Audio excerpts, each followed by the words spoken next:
bit of a pity. So, yeah, thank you everybody on YouTube, on Zoom, and even when you see the recording later, we're very glad that you made this. Well, this is a hot topic, isn't it? Mindfulness isn't it somehow on everybody's mind?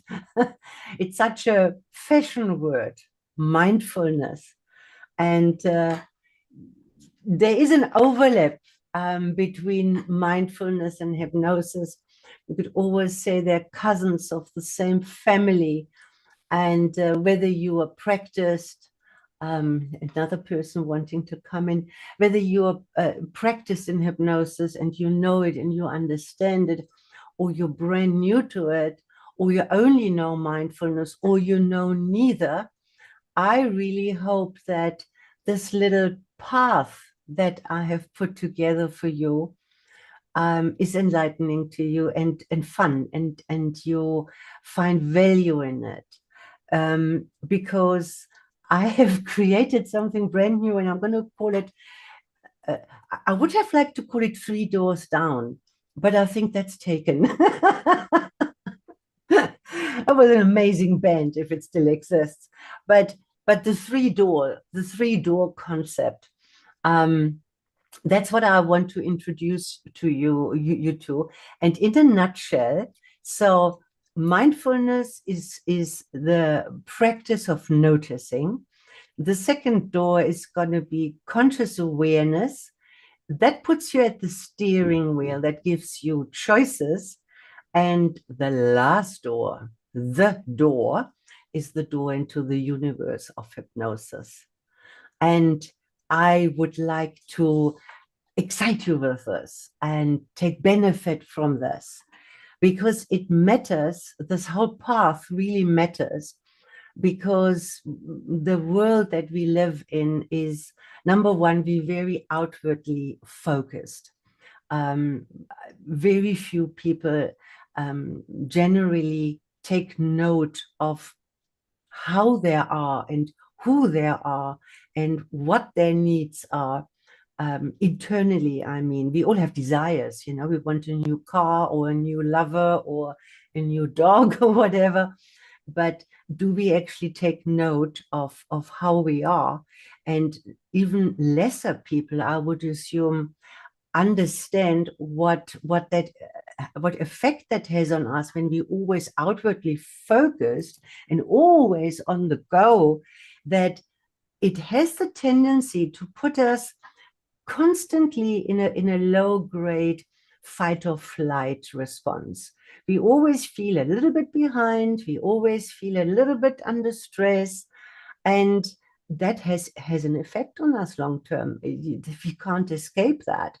So we might feel a little anxious or stressed, we might be moody, our focus can get foggy, and yeah, and all the beautiful ripple effects that come with that. But most importantly, or maybe not most importantly, equally as important, is that when we are not mindful, we lose the subtleties of life. We lose the richness that life is offering us. So we're scraping, you know, that what we think is what we can get, and then we rush to the next thing, instead of, quite rightly though, the saying goes, stop to smell the roses, no? That's what they say. And you will see, as we use this 3 door path, that we're not going to get around understanding that we are run by an operating system. And our mind must be divided into 2 aspects. And it is really helpful if we have a little understanding what these 2 aspects mean. And obviously, those in the know will guess what I'm talking about, is the conscious and the subconscious mind. It's very helpful to understand mindfulness or conscious awareness, and definitely hypnosis. Where are we in this process, and which aspect of our mind is in operation? So I made this little video, and Arno, thank you for distributing it. But I can't bank on it that everybody has seen it, because it was rather late in the day. I mean, it's only 3 minutes and something, but that's what I mean by not being in mindfulness. Sometimes we don't have 3 minutes to watch something because we haven't evaluated what benefit it can bring to us. So it gets at the end of the to-do list. And so you may not have come to that. So let's just look at that quickly.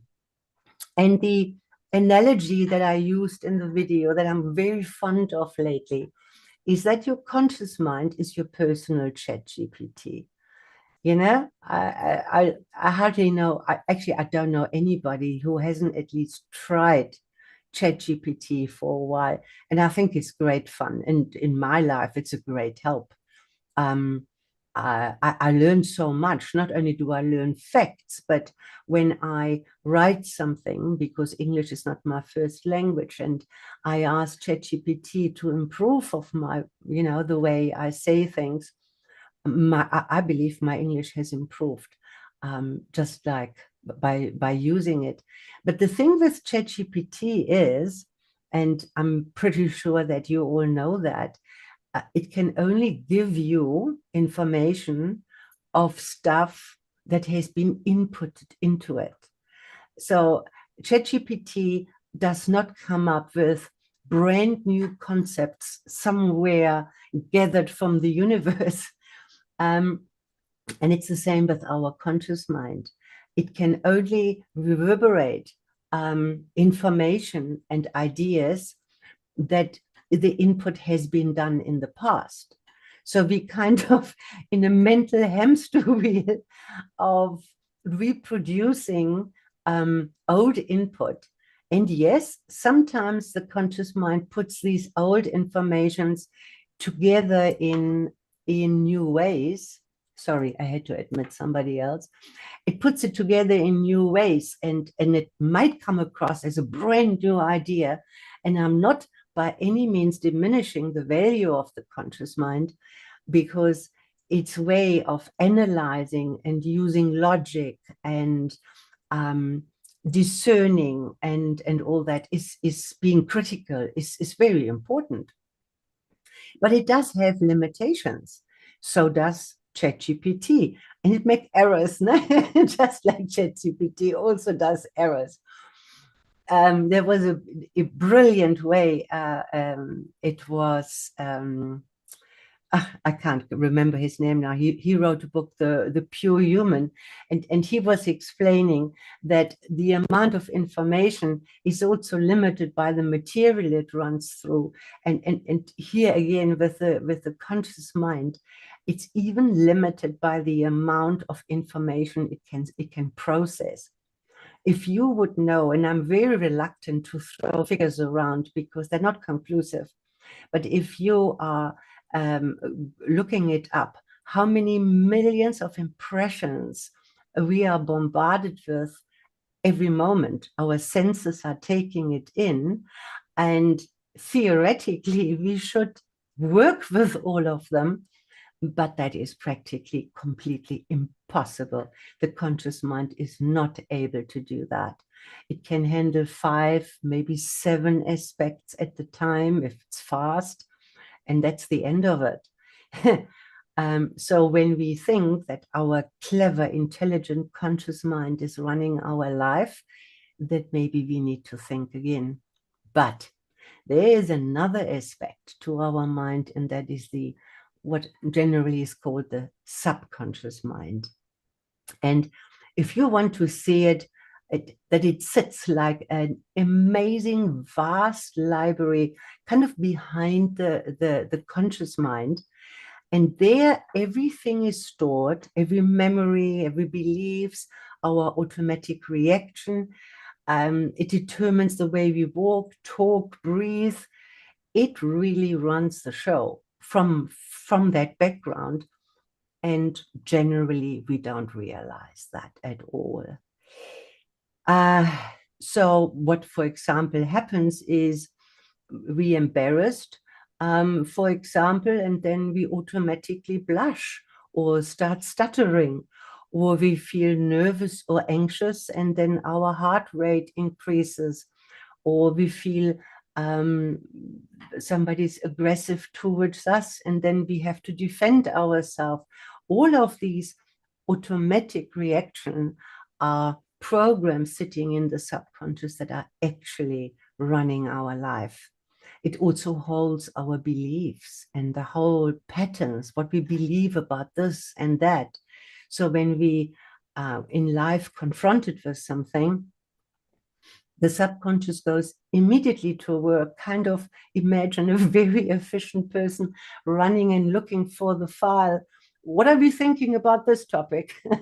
And then gives it to the conscious mind, and the conscious mind gives us a thought. And we think we're so clever that we had that thought. And meanwhile, back at the ranch, there was a lot of things going on to pull that information and give it to you. And the functions that happens with the body are completely automatic, and so are our emotional reactions to it. And we know that that is all true when you look at worry, for example. You know, when we worry about something, it hasn't happened yet. But we're so good in worrying, and then our subconscious mind goes into the back archive and looks at similar or same kind of incidences and says, I know exactly what we need to do, hands it to the conscious mind, and the conscious mind produces the thoughts and the thinking about the situation. And we have sometimes very little chance of having impact of whether that's true or whether we want to change it. And yeah, and that also shows why when we make conscious decisions to change certain things, that we sometimes don't succeed with such ease as we would like to succeed. Because we're sitting in a situation, we say, I would like to have a different reaction. There's another chocolate coming around and I'm not going to have a piece. And the next thing, it finds itself in my mouth because my subconscious pulled the file that it actually is comforting for me.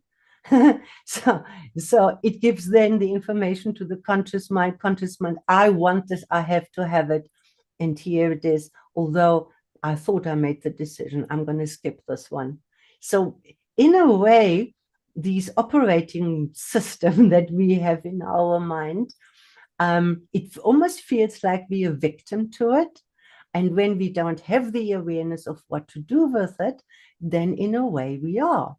And what we're discussing here, not just tonight, but every time we come together, we actually giving you an option to get out of this victim mode of your own operating programs and taking charge of your life. And not only taking charge of your life by making decisions, but by actively going into the archive and looking at certain files and programs and changing them so that in future, in same situations, the subconscious pulls a different file, gives it to the conscious mind produces different thoughts for us. And that's how we can change how our life is and who we are. It's important to understand this conscious and subconscious mind, because when we start going through these doors, obviously, in order to be very effective, we would like to go through the door of hypnosis as well in the end. I mean, that's the whole topic, how mindfulness meets hypnosis. So as an example,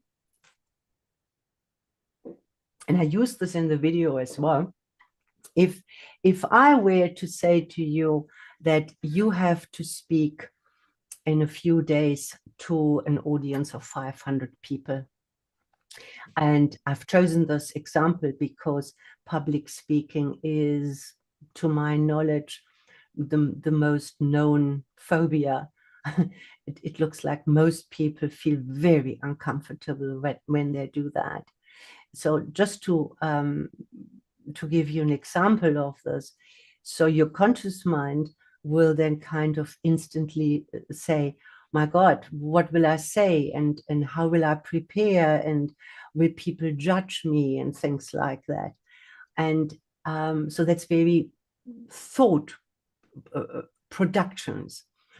But the subconscious, back in the archives, pulls out all the emotional content on that.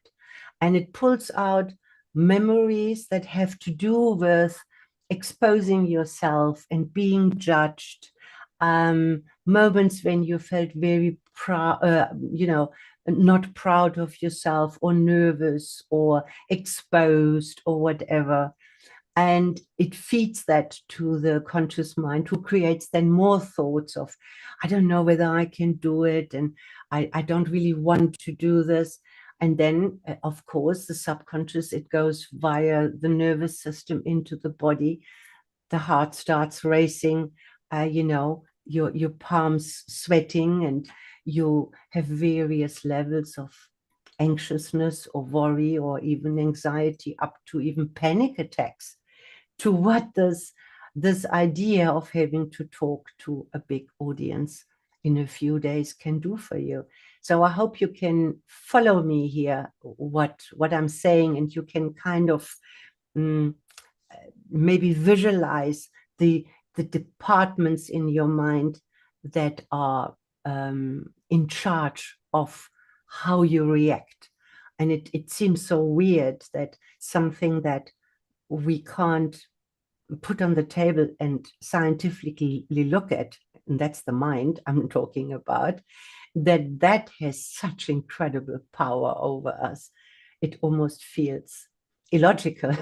And we think in most cases that I have willpower and I have determination and I have discipline and I can override these things.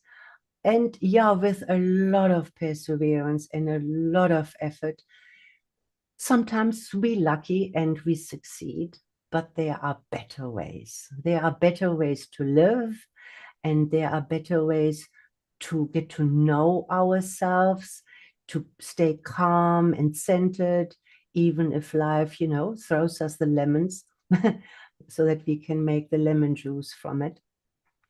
And mindfulness is definitely the first door to go through, right?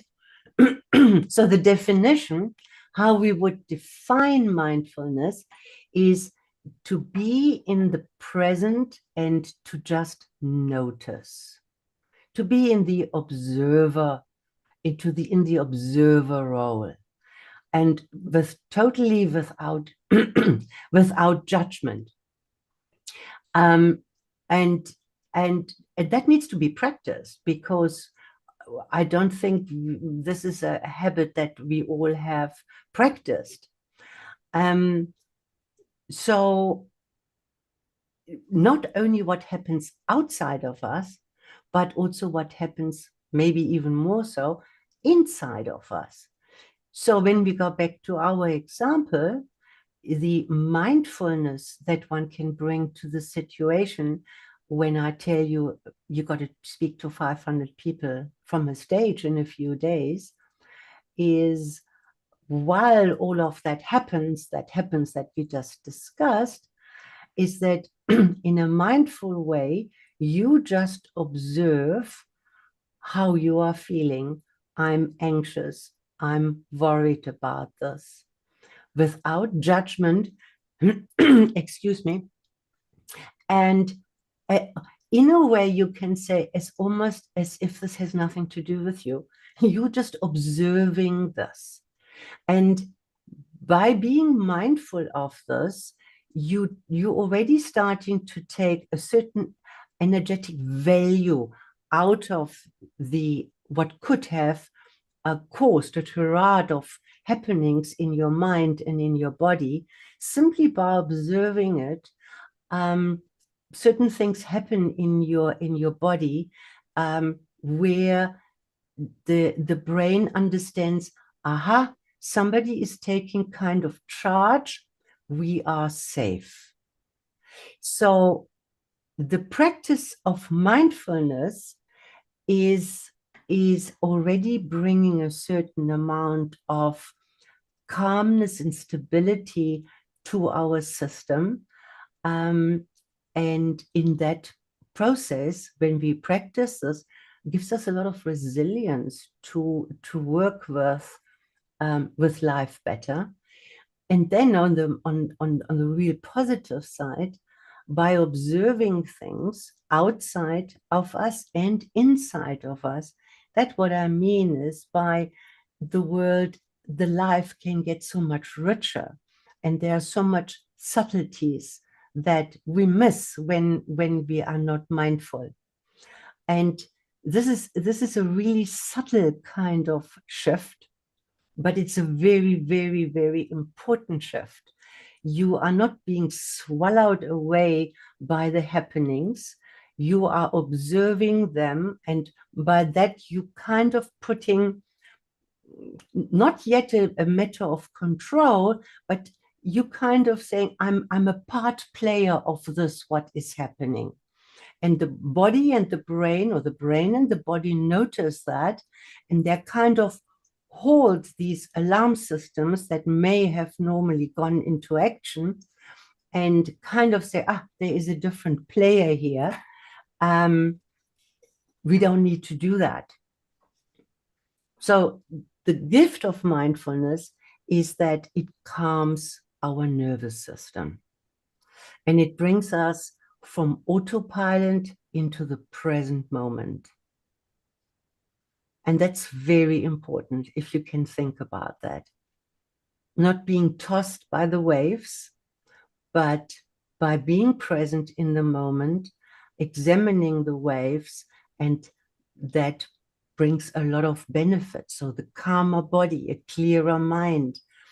When you do that, your emotions will be more balanced. You will see in a moment when we go through the next door that you also have more choices, because there is time between being triggered and reacting or responding. By being the observer, you kind of freeze that moment, if you will, and it gives you a chance to say, oh, I'm worried, or oh, I'm joyful, without judgment. And this it's an awareness. And when we go through the next door, you will see that we can add something to it. I just want to add, because it's a question that I would anticipate to come, is how meditation falls into mindfulness. And it actually, meditation, I would like to say, is a mindfulness practice. Because what you do is, you're not in meditation, that's one of the practices, is to just notice what is. But often in meditations, you have a focus on something, on a mantra or your breath or visualization or something. And you return your mind when it wants to wander. So you strengthen your ability to be mindful. So it's a good practice to do that. It goes beautifully hand in hand with mindfulness. So that would be door number one. That in and by itself can change your life by all the details that you notice. It's almost slowing down time, as if you're in a time capsule and you're now noticing, and as if time stands still, and you now have that space to almost, I don't want to say think, but to almost think about your reaction and what are you going to do with this. And that takes us through the second door. And the second door is conscious awareness. And in this conscious awareness, when now we're adding choice to it. So you say, I'm worried about speaking to 500 people, And in pure mindfulness, that's where you stop. How we normally are is we straight away go into the story. And we can be completely overwhelmed in no time. You think about having to speak to 500 people, and the next moment, your heart is racing and you don't want to be there. This is not what you're going to do. And that's the end of the story.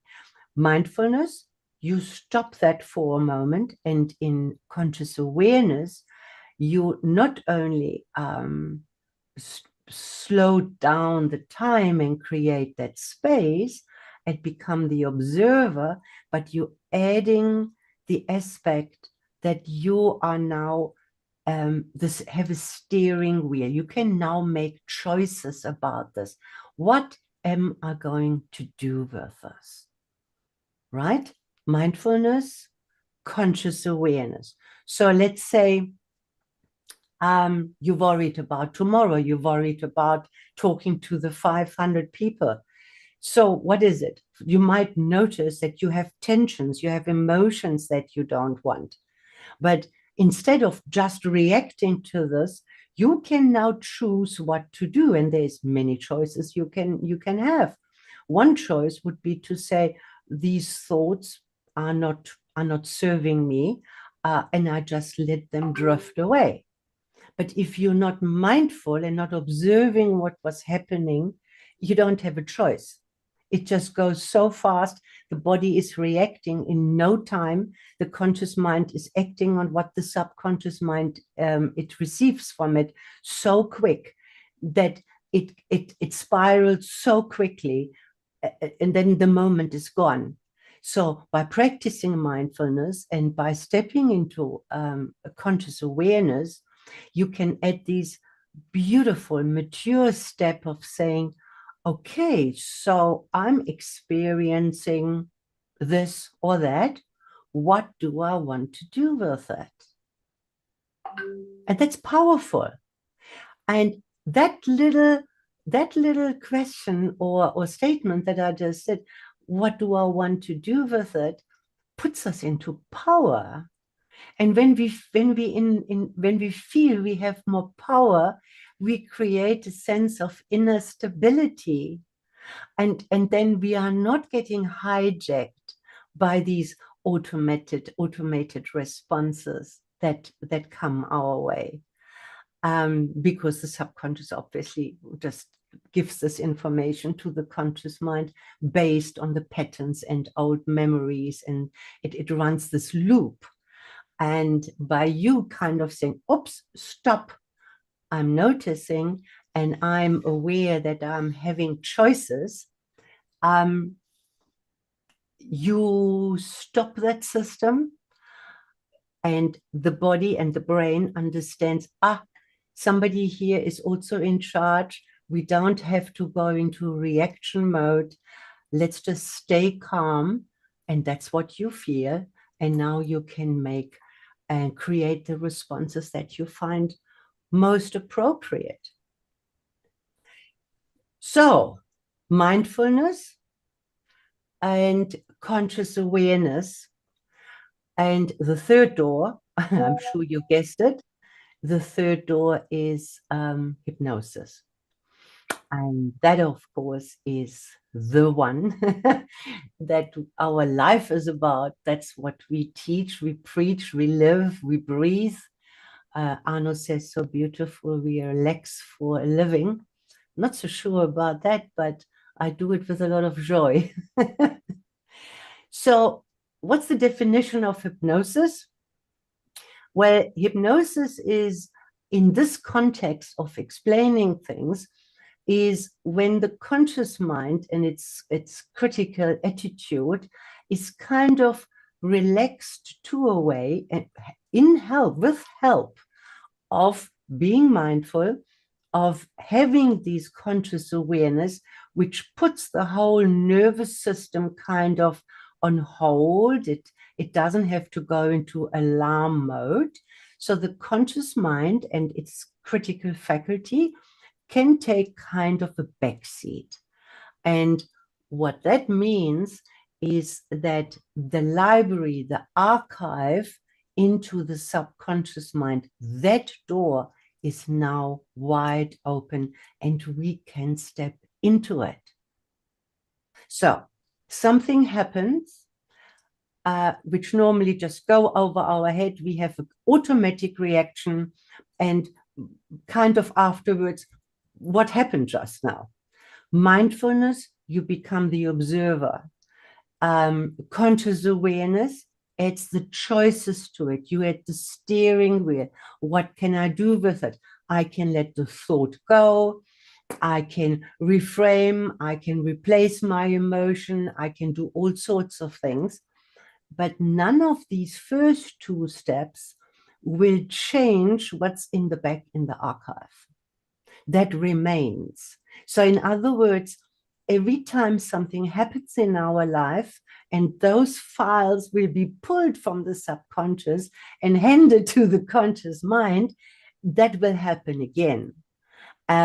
We can possibly subdue this, but our work in staying mindful in the same situation and exercising our choices, we will have to do that again and again and again, unless we opt to go through the third door and take the opportunity to go through this archive and look through those files and find them and decide whether they actually work for us or whether they should be changed or updated or whatever we feel is right to do with that.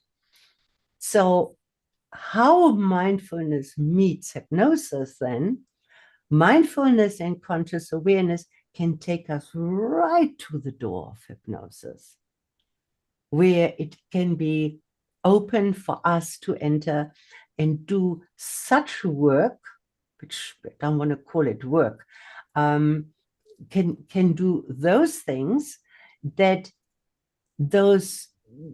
it won't be necessary any longer to be consciously aware of choices, because now we change that program and the automation is different. We will have a preferred response to something than we had in the past. And I'm hoping that you're going to be mindful of that change, because it should make you very proud and very happy. So in that video, what I used as an example was that the subconscious mind, with the speaking for an audience, the subconscious mind goes and says, oh my God, I'm going to be exposed. I'm going to say something terrible. People will judge me. I'm going to make a fool of myself. The body shuts down. The conscious mind walks amok. And yeah, most probably your performance won't be the best. You can help with this with mindfulness and conscious awareness.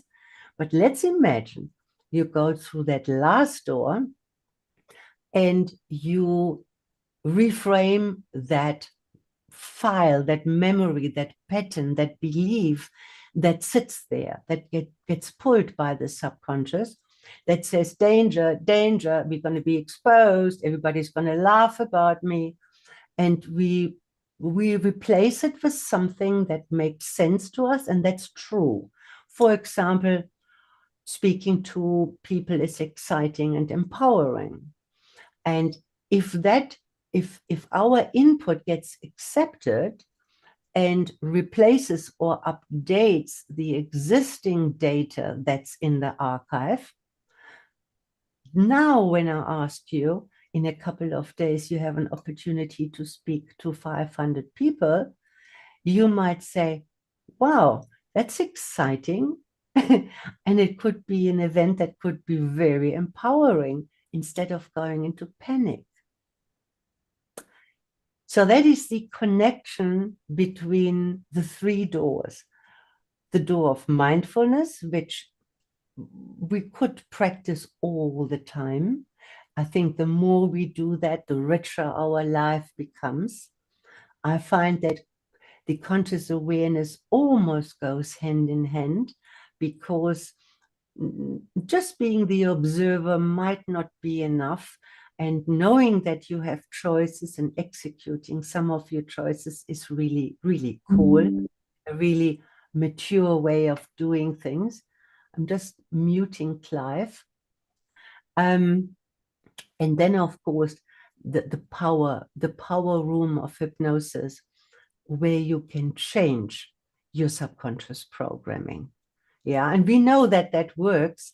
And because when we, for example, sorry, before I say anything further, what I haven't stressed, what I haven't pointed out strong enough is the fact that the subconscious doesn't have eyes and doesn't look outside and doesn't reference anything to the outside world. And so it doesn't know whether anything is real or imagined. And that's very, very powerful. That is so powerful that the whole area of worry and anxiousness proves that, because we rehearse our disasters to a degree that we become so anxious. Our body may even react to this, but nothing has happened yet. It was all just an imagination in our mind that our subconscious regarded as real. But that's true for not so nice things, but it is equally as true for positive things. So if you imagine long enough, strong enough, and in the right ways, the right things, your subconscious will update the files in the archive. And then you will have a different response.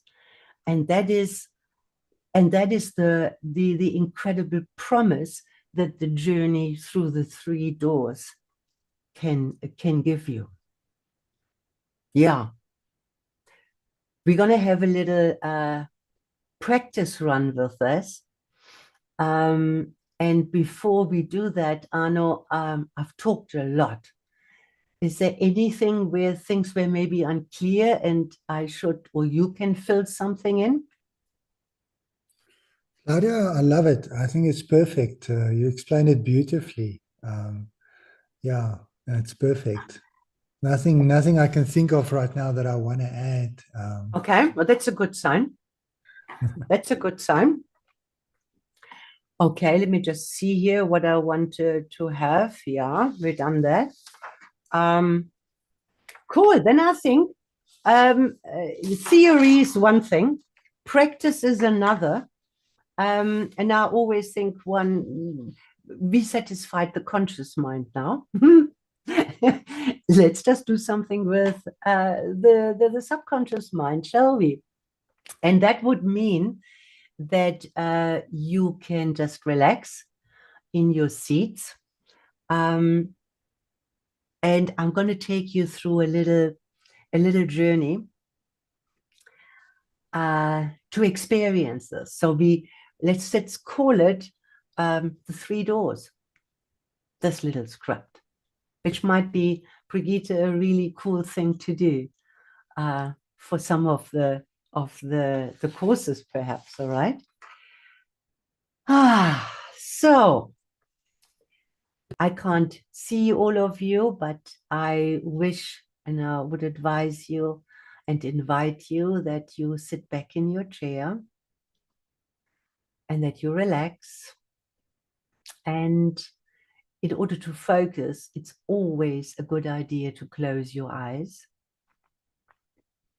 Because when the eyes are closed, there's less sensory input, and less sensory input makes us more focused. And the first focus I'm inviting you to is a mindful, obviously, invitation. So we can go straight through the first door into mindfulness. And I can't do that for you. I can only guide you. You've got to do this for yourself. So just notice how you are sitting. I assume you are sitting in your chair with your eyes closed.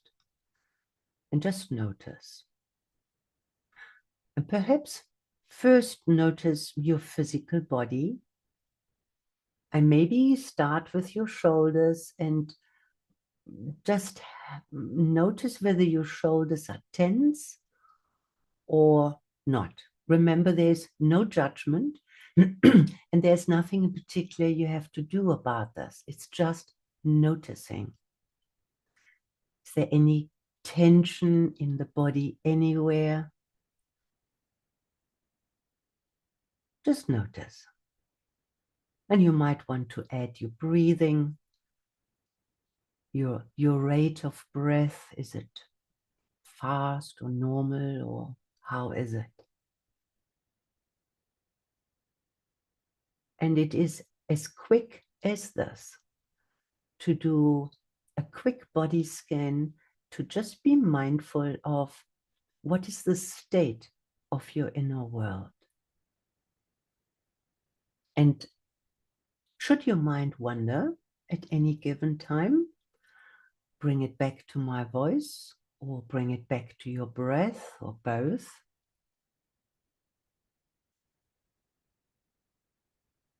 Right. So the topic of mindfulness that I want to use, because it's nice to have a topic, I would like to invite a friend of ours, your friend, and I have my own, and we all have our own friend, and it's called the inner critic.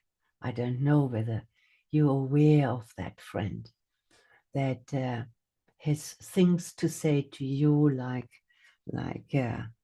you weren't good enough, or why did you do that, or why didn't you do that, or why didn't you do it better? And perhaps you're willing to find something, perhaps today, earlier in the day or yesterday, when that happened, when this inner critic was speaking to you. And you might even invite him in and letting that scene become clearer and clearer, and just notice how that inner voice is criticizing you. Just listening to its words, not judging. There's nothing you got to do at this moment, just being aware that this is happening. That's all. How often we do that, how often we allow this to happen. And now take this inner critic and yourself through the second door. So you have the same scenario, nothing has changed, but in addition for you being the observer and noticing these things, you now sitting in a situation where you have some control over your choices. So listen to the inner critic, what it says, and you can respond or say to yourself in whichever way you want to communicate, that is not me. I'm not this voice. I'm the one who notices this. I'm the observer of this happening.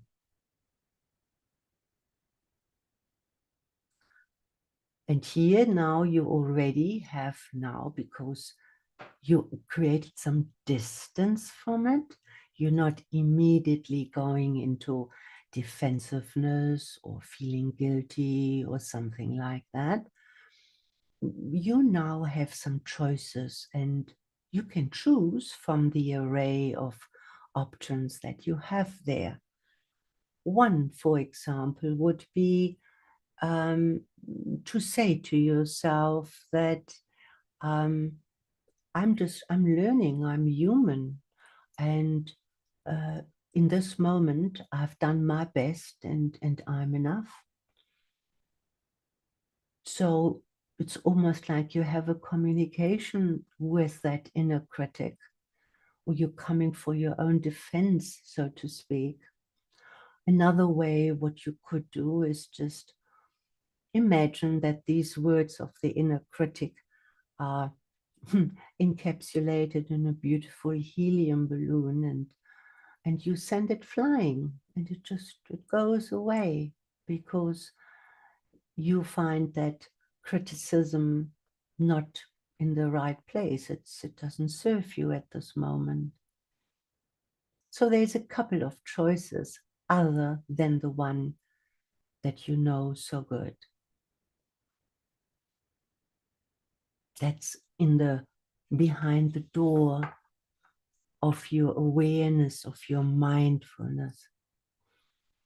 And now take all of this, the body that sits in the chair, starting to relax, your friend, in inverted commas, the inner critic, what it says to you and the choices that you have, how you could deal with it. And take all this and go on a mental vacation into a place that you really, really like best. Find a space in your mind, just create it, where you feel so relaxed, so at ease, where you can just be for a moment. And if there isn't a memory that suits you or that comes to mind quickly, it could even be just wishful thinking or a daydream. And you find yourself into this place. And now you can just go into this process again, just notice your body and just let it relax a little bit more. Having this conscious awareness and going through the body and maybe checking on your shoulders again and noticing just how relaxed they are. Maybe your decision of what to do is to relax them a little bit more. And maybe send that relaxation all the way through the body, down to your toes.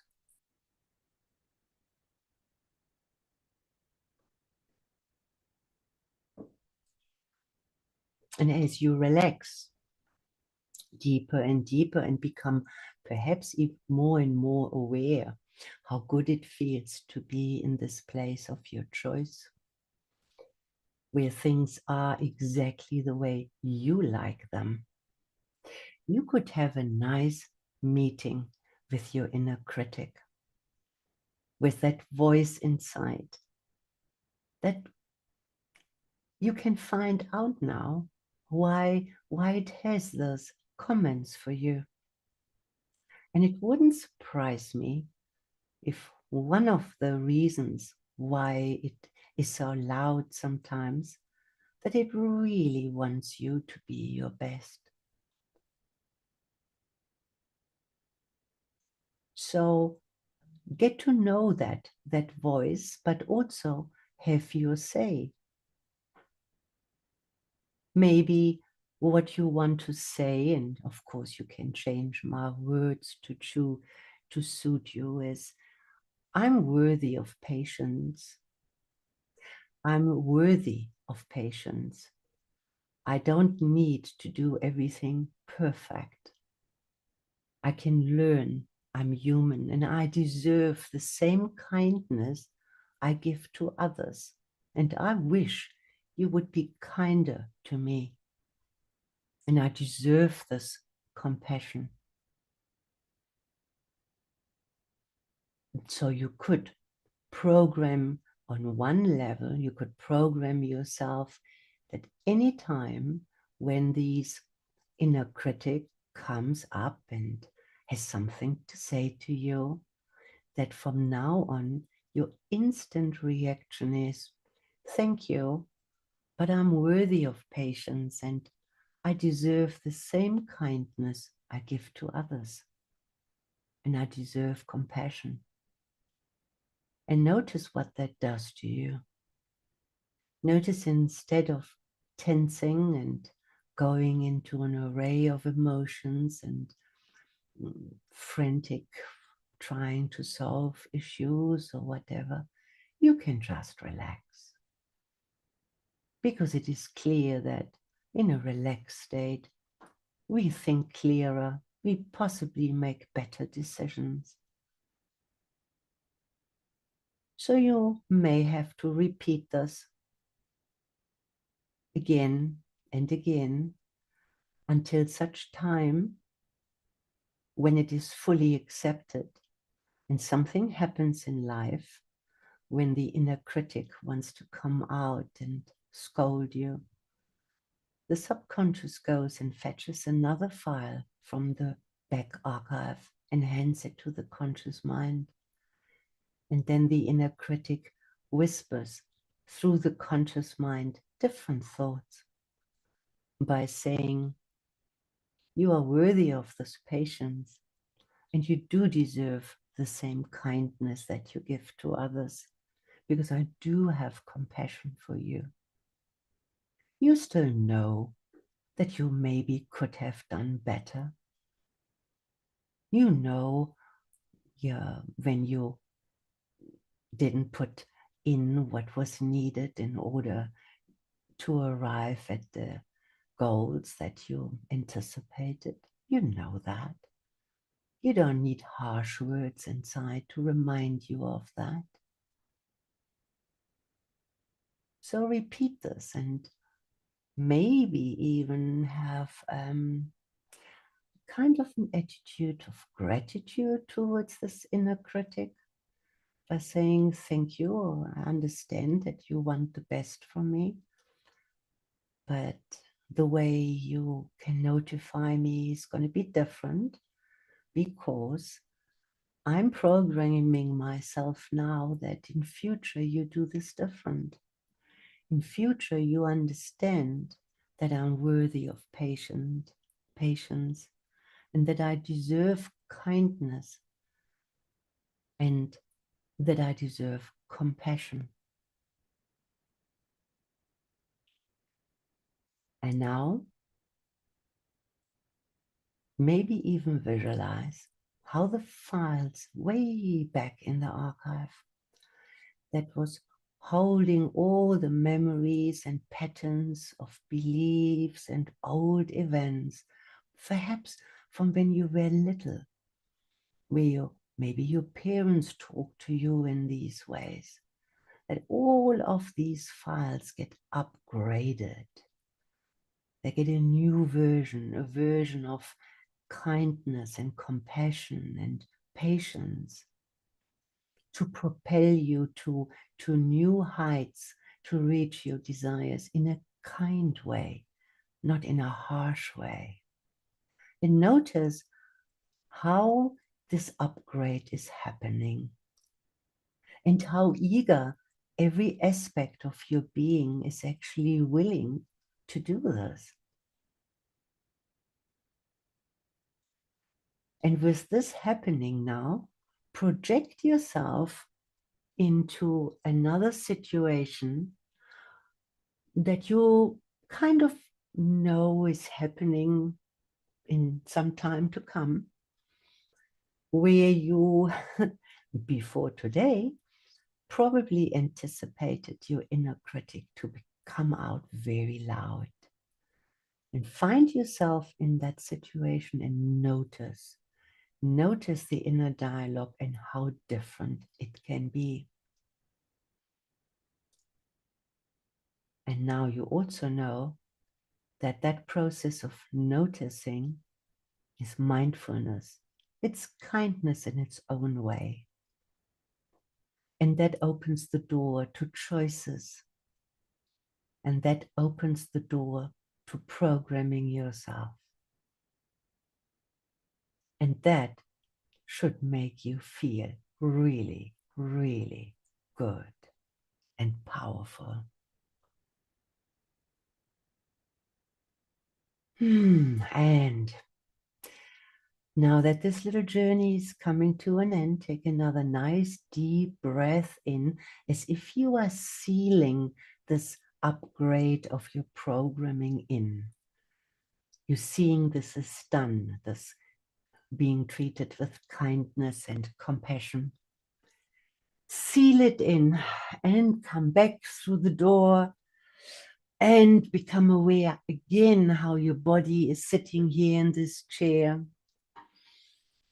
And in a moment, get ready to open your eyes and notice at the shift that you have created within yourself. And when you're ready, come back through the last door, open your eyes and be fully here in the present. Welcome back.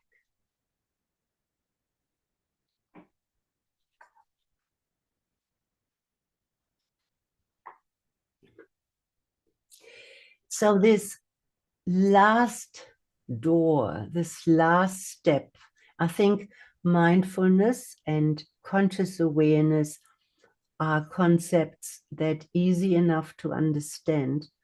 They just need to be practiced. And it is okay, in my opinion, remember kindness and patience. If you just do it once tomorrow is better than not at all. And you probably will come to love it. So you're going to do it more and more because it does enrich your life so much. And so the first and the second door that go hand in hand are relatively easy if you're willing to do it, if you're willing to take the initial time to remind yourself to do it. The third door into the focused state, into the focused, relaxed state of hypnosis is something that it is so subtle that we sometimes miss when we're there. And when we're there, then the inner critic comes and doubts that we are there.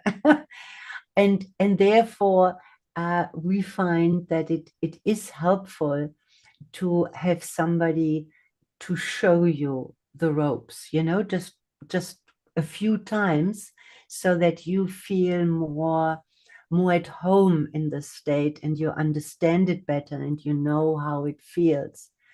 And I was saying to Arno earlier, the analogy, imagine when you couldn't drive a car but you wanted to drive the car, and now you're sitting in your car in the middle of the traffic, and you have a vague idea that you saw somewhere or heard people speaking about pedals and gas and brakes and mirrors and shifting gears and all of that.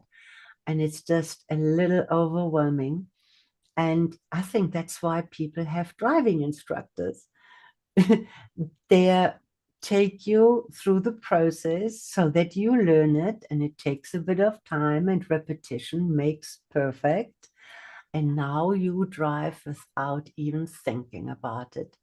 And all these processes, going all through all these three doors, can be such a process. It can be so easy when you know how.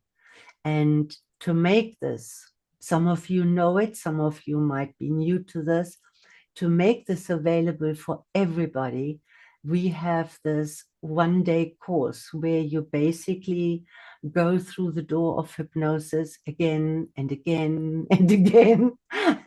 And we give you lots of tools, and we explain that there is some kind of different rules in the subconscious, and we explain them too. And by the end of that day, you have a much better understanding, not only what happens behind that third door, but also how you feel behind that third door, and you can recognize that. Arno, do you want to say a little bit more about our self-mastery through auto-hypnosis course? Yes, please. Thank you, Claudia. That was amazing. And, I think it's important to realize what a huge gift a person gives themselves when they become mindful, because for most people, life goes by, it's on autopilot. So, the hours and the days and the weeks and the months and the years go by, and a lot of people are not experiencing life as it just goes by. It's just they're almost like a spectator of their own life. They're not actually having the experience. And being mindful is a way to stop that chatter, what do you call it, the monkey chatter, and just get involved with your own life. Yeah, so thank you so much, and thank you for that session. It was beautiful. I feel so calm and clear. It's gorgeous. Yes, absolutely. In terms of the self-mastery courses, we have this coming Saturday in Cape Town. We have a self-mastery course. So you're welcome to, there's still space. So you're welcome to join us. If you'd like to join us, send me a message directly on the business, the WhatsApp account WhatsApp number that you joined the group, or whichever group. We've got 8 groups, so whichever group you're on, and we can take it from there. And then Joburg, we've got a self-mastery coming up in October. And then I just want to mention something about CC1. I've had a number of people asking me about CC1 not being on the calendar for both Joburg and Cape Town. And that is because the CC1 generally happens about every 6 months. So it's almost like a semester kind of intake. And, we recently had the intakes in both Joburg and Cape Town. And what happened in Cape Town is there was so much demand that we ran a second CC1 a month later, which was amazing. So the reason why I'm mentioning this is even though it's not on the calendar, you're not seeing it over there, the new calendar will be coming out soon. The new CC1s for both Joburg and Cape Town, the intakes, the starting point for the training will be roughly in around February. So although CC1 is the official starting point, we recommend you start with self-mastery because it gives you a very solid foundation, right? And that runs about every 6 weeks in both Joburg and Cape Town. It's been doing that for, 20 years or something. So in terms of CC1, if you really want to have a CC1 sooner, please send me a WhatsApp message or go on the website and just fill in the contact form and just say that you would really love to have a CC1 sooner. And then we might be able to schedule one. So I've already got a list of people. We don't have enough yet to maybe have a sooner CC1. But if we do get enough people, we'll schedule sooner for those of you that wants to jump right in. Okay, right. So that's it from me. Self-mastery is where you will take this concept and these concepts that Claudia shared so beautifully with us tonight and take it to even deeper level and actually integrate and activate it in your system. So you can absolutely do this on your own. You can practice it on your own, but you know what? If somebody helps you, is that analogy of the traffic? Yeah, you could figure it out on your own, sitting there, stepping on the gas and playing with the indicators and stuff. But it's going to be more work. So if you allow somebody to help you, it just becomes so much easier. Right. Yeah. Thank you again. It's almost like we pre-programming or pre-program people to program themselves. Absolutely. Yeah, it's a powerful day. It's a powerful day. Brigitte does it in Joburg. Bianca does it in Cape Town. And yeah, as you say, it's so popular that we're doing it for so many years. And I hope from my side to welcome you through this door here and through the doors in Joburg as well. And I wish you a wonderful evening. And remember to be kind and patient, right? And mindful. And remember the 3 doors. Okay. Bye-bye.